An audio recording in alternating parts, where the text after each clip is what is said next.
Kami akan mempresentasikan jenis-jenis malware. 1. Virus. Inilah istilah yang sering dipakai untuk seluruh jenis perangkat lunak yang mengganggu komputer. Bisa jadi karena inilah tipe malware pertama yang muncul. Virus bisa bersarang di banyak tipe file. Tapi boleh dibilang target utama virus adalah file yang bisa dijalankan seperti exe, com, dan VBS yang menjadi bagian dari suatu perangkat lunak. Boot sector juga bisa dijadikan sasaran virus untuk bersarang. Beberapa file dokumen juga bisa dijadikan sarang oleh virus. Penyebaran ke komputer lain dilakukan dengan bantuan pengguna komputer. Saat file yang terinfeksi dijalankan ke komputer lain, kemungkinan besar komputer lain itu akan terinfeksi pula. Virus mencari file yang bisa diserangnya dan kemudian bersarang di sana.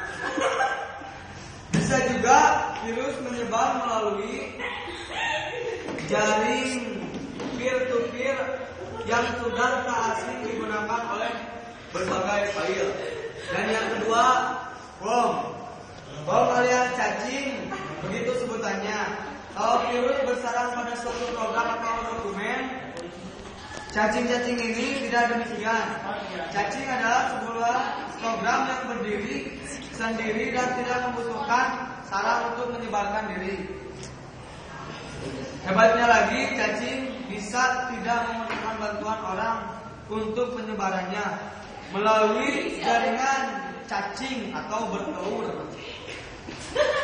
Di komputer-komputer yang terhubung dalam suatu jaringan, dia termasuk suatu kerapuan atau vulnerability dari suatu sistem, biasanya sistem operasi. Setelah masuk ke dalam suatu komputer, memodifikasi beberapa pengaturan di sistem operasi agar tetap hidup. Minimal, dia akan memasukkan diri dalam proses boot suatu komputer. Lainnya, mungkin mematikan akses ke situs aktivitasnya, menonaktifkan fitur keamanan di sistem, dan tindakan lain. Dan yang ketiga, Webbit. Istilah ini mungkin asing, tapi memang ada malware tipe ini. Seperti worm, Webbit tidak membutuhkan suatu program dan dokumen untuk bersarang. Tetap berbeda dengan worm yang menyebarkan diri ke komputer lain menggunakan jaringan. Webbit mengadakan diri secara terus-menerus di dalam sebuah komputer, dan hasil pengadaan itu akan menggerogoti sistem. Kinerja komputer akan melambat karena Webbit memakan sumber daya yang lumayan banyak. Selain memperlambat kinerja komputer karena penggunaan sumber daya tersebut, Webbit bisa diprogram untuk memiliki efek samping yang efeknya mirip dengan malware lain. Kombinasi-kombinasi malware seperti inilah yang bisa sangat berbahaya.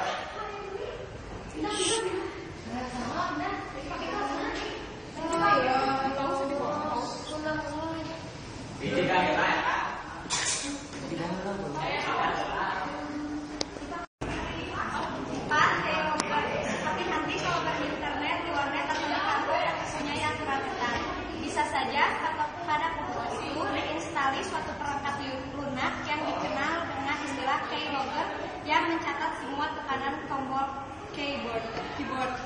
Catatan yang disimpan dalam suatu file yang bisa dilihat kemudian itu lengkap. Di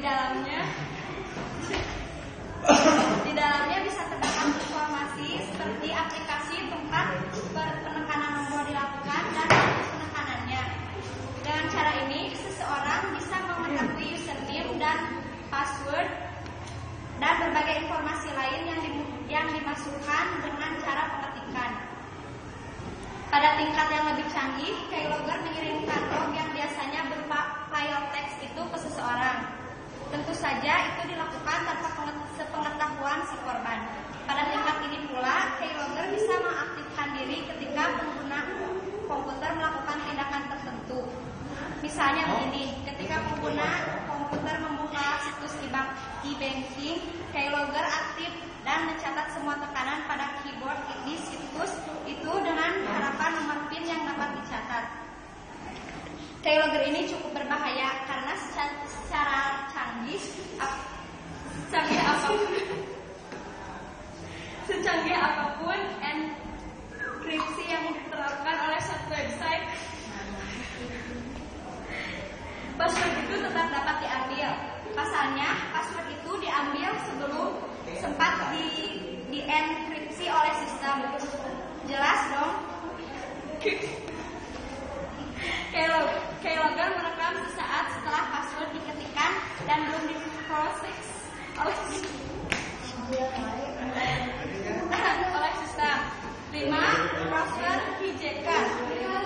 Tak terlupakan peristiwa bunuhnya World Trade Center di New York 9 September 2001. Kala itu, 2 pesawat yang dibajak dan ditabrakkan mengakibatkan gedung kembar runtuh. Kedua pesawat harusnya berangkat dari Boston menuju Los Angeles, tapi oleh pembajak pesawat diarahkan ke WTC dan ditabrakkan ke sana. Tak berbeda, browser hijacker mengarahkan browser yang seharusnya menampilkan situs yang sesuai dengan alamat yang dimasukkan ke situs lain.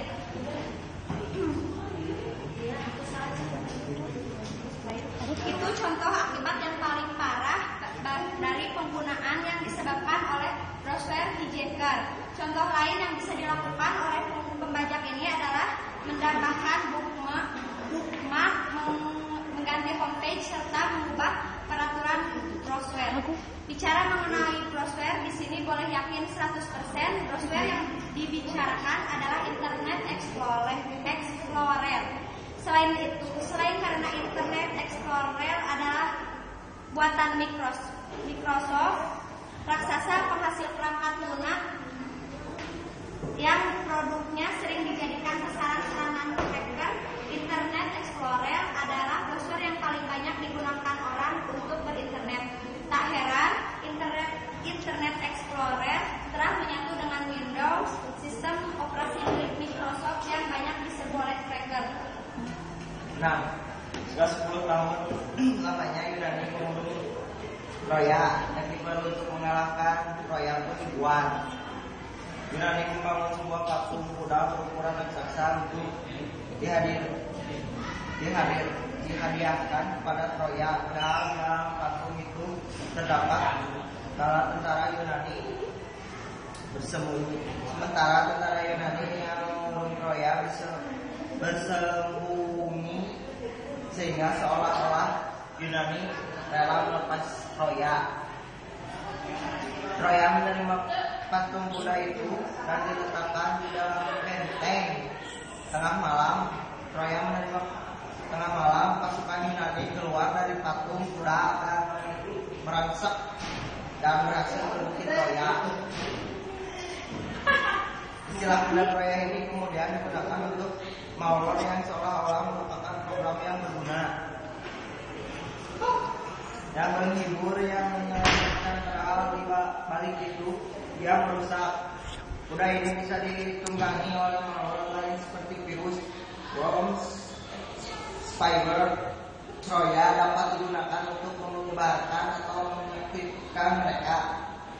Bisa saja suatu program dibuat seolah-olah adalah virus dari gratis.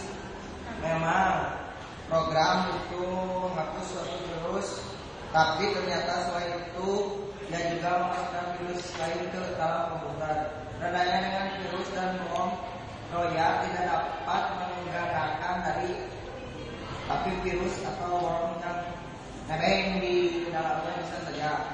7. Spyware adalah perangkat lunak yang mengumpulkan dan mengirimkan informasi tentang pengguna komputer tanpa diketahui oleh si pengguna itu. Informasinya bisa saja yang tidak terlampau berbahaya seperti pola berkomputer, terutama ke internet.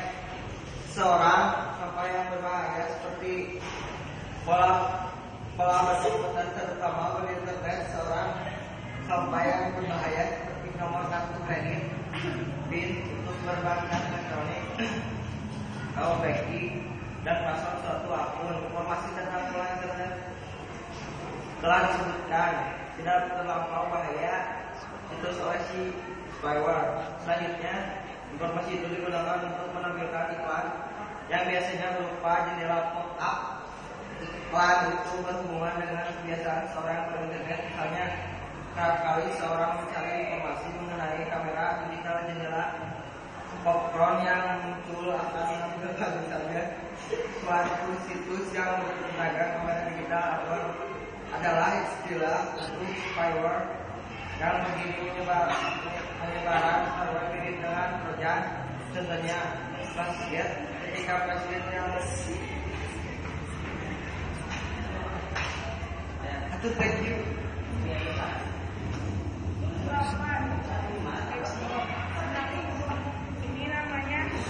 Ini namanya main telepon. Ini adalah satu lagi mengenai mengemudi atau SIM.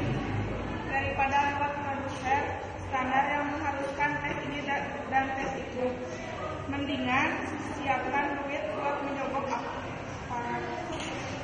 SIM cepat didapat tanpa antre lama. Tempat lihat tes ini dan itu. Tidak berbeda dengan contoh bikin SIM. Dengan melanggar produser, malware berusaha masuk ke dalam sistem untuk mengakses sumber daya serta file. Berdasarkan cara bekerja dan perilaku penyebarannya, backdoor dapat dibagi menjadi dua grup. Grup pertama mirip dengan Troya. Mereka secara manual dimasukkan ke dalam suatu program pada perangkat lunak dan kemudian ketika perangkat lunak itu diinstal. 9. Dial-up. Hati-hati apabila koneksi internet di rumah Anda menggunakan dial-up, andai kata komputer yang digunakan tak ada hujan, tak ada badai, berusaha menghubungkan diri ke internet. Padahal itu tidak ada satupun perangkat lunak yang dijalankan membutuhkan koneksi, maka layaknya dicurigai komputer kemungkinan telah terjangkit oleh malware yang terkenal dengan istilah dial-up. Buat apa menghubungkan diri ke internet? Siapa yang dihubungkan? Dial-up menghubungkan komputer ke internet guna mengirimkan informasi yang didapat oleh keylogger, spyware atau malware. Selain itu, seorang yang memang bertujuan demikian, dia akan penyedia jasa telepon yang selalu dihubungkan dengan dial-up ini.